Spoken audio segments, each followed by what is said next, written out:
Hi everyone, welcome back to the Deep Psychology Podcast. I am your host, Ross Edwards, and tonight we are continuing on with our series for October on integral spirituality. And tonight we're going to be discussing the topic of the practice of integral spirituality. So what does it actually look like? What is the sort of day-to-day practice of being integral? Welcome to the Deep Psychology Podcast. I'm your host, Ross Edwards, author, coach, and podcaster. We cover deep insights into your psychology, helping you grow in psyche and spirit. Make sure to subscribe to Deep Psychology on Spotify or Apple to stay up to date. You can also visit the website deep-psychology.com, visited by tens of thousands of people every month for lots of free resources. If you want to go deeper with this work, you might like to do coaching with me, head to the website for more details. It's time for today's episode. So let's get into the topic. And it's crucial to notice before we get started that basically all the major forms of spirituality, traditional, modern, postmodern, as we've spoken about recently on the podcast, head back to September to listen to my episodes on traditional, modern, postmodern spirituality, and listen to my recent episodes in October for the prior episodes on integral spirituality. There are two of them. What we've basically realised is that these different forms of spirituality that are developmental in form are rather different from each other, and they're very distinctive. So it's once you get a bit of a taste for it, it's quite easy to recognise traditional spirituality and modern spirituality and postmodern spirituality, and it's fairly easy to kind of describe them and give some pointers for how to identify it. So that's what we're basically doing here, is just getting more of a feel for what it is. One of the challenges with this topic is that it's really not very active at the moment. And so you're likely more to see it in individuals rather than in groups. I can't just say, oh, well, the entire Catholic Church is practicing integral spirituality, because that would be false. It's closer to traditional spirituality. So there's not these huge groups of people to look at. And to be honest, you won't find many integral spiritual groups. You can find them, but there are not many. So let's get into the kind of the nitty-gritty. What I want you to recognise about integral spirituality is, because it's based on a more profound level of development than postmodern and modern and traditional, of course, that we're actually closer to spirit in our development. I mean spirit with a capital S. In our development as people. You can basically think of our developmental journey as a journey from the surface of consciousness, which is basically human identity, human life, the 3D world, the physical world, the nitty-gritty of human affairs and our personality and our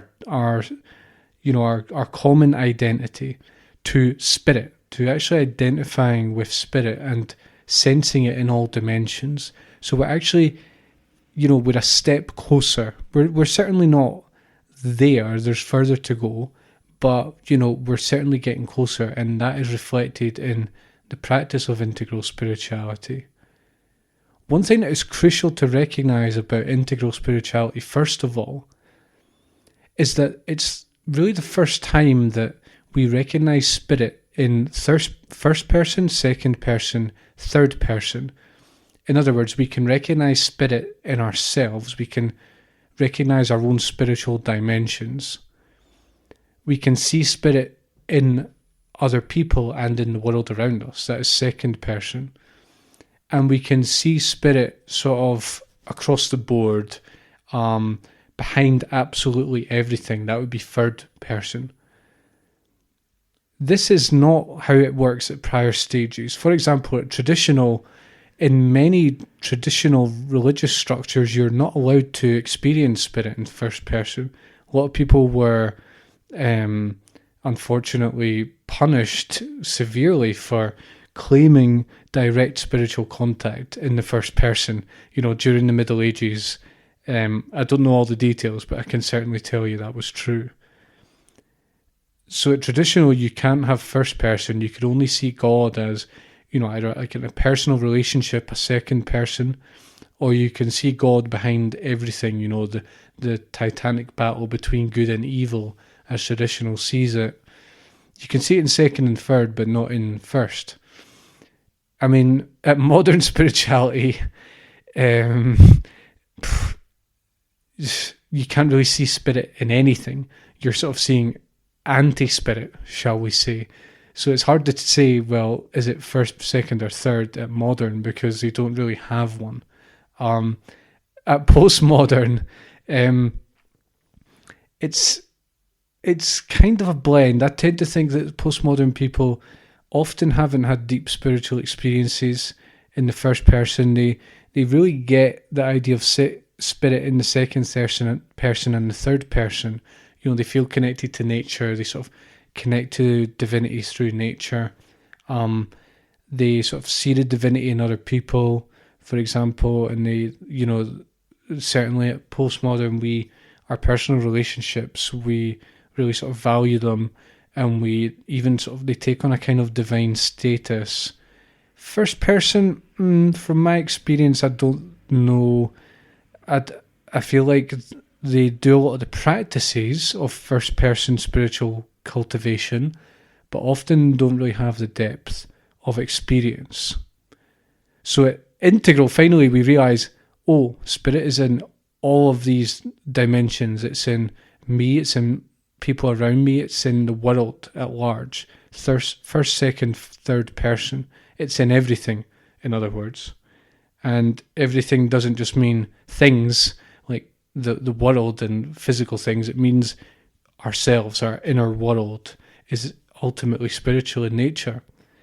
And so Steve McIntosh, as I've mentioned in previous episodes on this topic, one of my favourite integral philosophers. Thank you, Steve, if you are, unlike by any chance, listening to this. He says integral is about, the cultivation of spiritual experience in all its forms, end quote. So, in all its forms, so it's not just about seeing it in nature. It's not just about seeing it in other people. It's a real embrace of spiritual experience in all its forms, particularly first person. I think, in my experience, it's been predominantly a first person thing, although I see it in, whenever I'm paying attention, I can see spirit in everything. I actually said to a client the other day, spontaneously, God is pulling infinite faces at us all the time. And this points to the fact that God is in absolutely everything. And it's kind of smiling at us all the time. And what happens at Integral as well, this cultivation of spiritual experience extends all the way down. So we sort of look back to traditional, to modern, to postmodern, as we're doing now, and we say, what legitimate contributions do they make to our understanding of spirit? And you can now, as an integralist, you can maybe go into a church and connect with the deep symbology there of, say, the cross, of Christ, of, all the amazing Christian art that you'll find, particularly in Catholic churches. You see that there's it's integrating spiritual experience all the way down the developmental spiral. You can even see it, as a scientist might see sort of beauty and wonder in the stars and in mathematical equations and stuff. You can appreciate that. And I've been reduced to tears looking at the stars and sort of realizing that even though I sort of know intellectually that these things are millions of miles away, and sometimes you're literally looking back in time as you look at the stars, because the light from the stars can take millions of light years to reach you. Actually, they are right there in front of you, and you are basically one with the stars. I know that sounds kind of like you're tripping on acid or something, but that is a direct experience you can have. You're basically one with all corners of the cosmos, no matter how far you may conceive them to be on an intellectual level.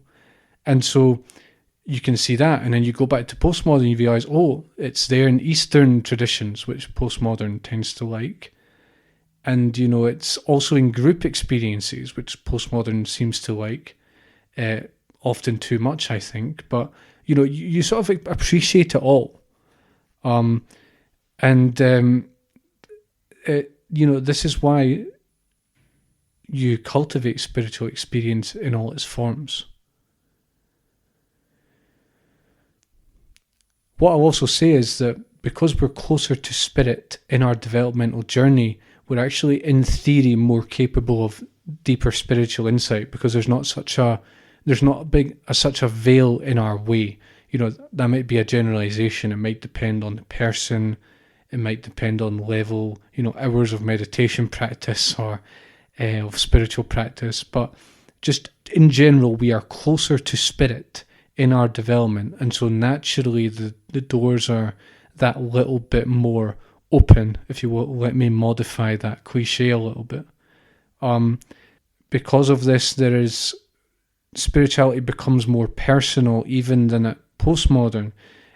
We find the divine within us, and we rely on direct experience, whereas, just to contrast it with postmodern, let alone traditional, which is God is really not a very personal thing. It's like this other that is directing your life, not like a profound intelligence within. Just to contrast it with postmodern, as I said before, I said on Wednesday, in my episode on Wednesday, I haven't met a lot of, say, yoga practitioners who are often postmodern. I've not met a lot of them with deep spiritual insight, right? And that it's a real shame, but I think it might be because of this that at the integral level, there's a deeper first-person appreciation of spirit. And so it is a more personal experience, and it is more on direct experience, because ultimately the most sort of intense experience of spirit is a first-person merging with spirit and with the ultimate nature of things. It's quite tricky to narrow integral spirituality down to a specific school. First of all, because there's not many schools built around it. I mean, there's things like integral Zen, there's things like integral Christianity. You can certainly find these things. And if you look in certain areas of Buddhism, if you look at certain modern Buddhist teachers, you'll definitely see integral and post-integral growth. But it's hard to pin it down exactly. You have to sort of look at the practitioner, look at the teacher, and use your knowledge of human development to kind of decipher where they are coming from. And there's another reason for this, that because as an integral spiritual practitioner, you have passed through the postmodern stage of spiritual development and you've gone beyond it, you've still got that ability, as postmodernists do, to kind of appreciate many different traditions. And so an integral practitioner, just like a postmodern practitioner, I think is even more likely to get involved with all kinds of spiritual practices, perhaps with a bit more commitment and a bit more like a clearer vision of what you're trying to achieve, but still maybe taking insights from here and there, and sort of appreciating all the different forms. For example, in my own case, since the start of 2024, last year, so we're talking about nearly 2 years really, I've been practicing Tibetan Buddhism, in particular the Dzogchen school. And I feel like this has sort of marked a big change in my spiritual growth, because I feel like I'm pretty stabilised at integral spirituality. At postmodern, I was sort of like in the buffet, as I've called it in previous episodes, the buffet of postmodern spirituality, doing a bit of yoga, doing meditation from this tradition and that tradition, reading this book from this teacher and that book from that teacher. And all of it sort of was like very disparate and sort of talking about, I didn't really see how it all fitted together. I mean, that's part of the spiritual journey anyway, but I felt like that was also an expression of my postmodern development, sort of sampling it all and open to lots of things without really a clear direction. Whereas now, I recognise there are lots of different ways to, cultivate spiritual growth and to cultivate direct experience of spirit. But I've said, no, I'm going to practice Dzogchen for years. I don't have a limit on it, but I intend to do it for many years to come. And so that's, I think, the difference is, while you can't limit it to a certain school, and you can't just say, well, if someone practices that school of meditation, then they're probably at the integral spiritual stage. I don't think so. You can partake of many different schools, but what I think happens is you get a bit more direction and more clarity as to what it's really about, because you're actually, again, you're having more authentic spiritual insight, and you're separating spirituality from all the paraphernalia that gets associated with spirituality, which, if you listen to my episode on Wednesday, you'll realise, in my opinion, is very important. As I said, another crucial facet of integral spirituality is we look back and we sort of integrate all the prior levels, psychologically speaking, and we integrate all the prior levels of spirituality as well. And so things like rationality doesn't bother us, it doesn't intimidate us.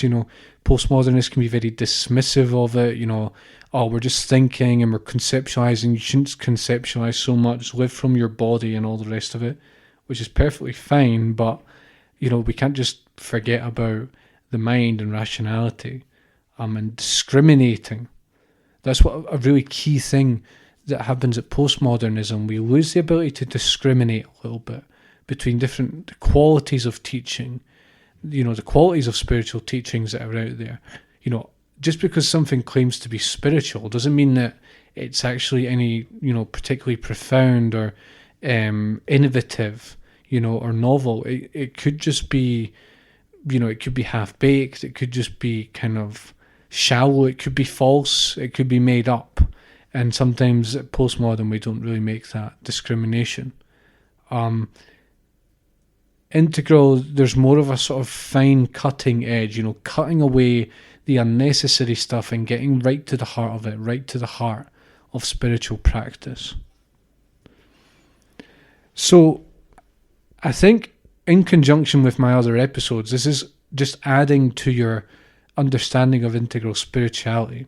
So I'm going to leave it there. However, just before I go, I'm going to give you just a few criteria that Steve McIntosh has come up with for how to tell if a spiritual system or a spiritual teacher is practicing integral spirituality. Here they are. Number 1, they take into account the evolution of consciousness.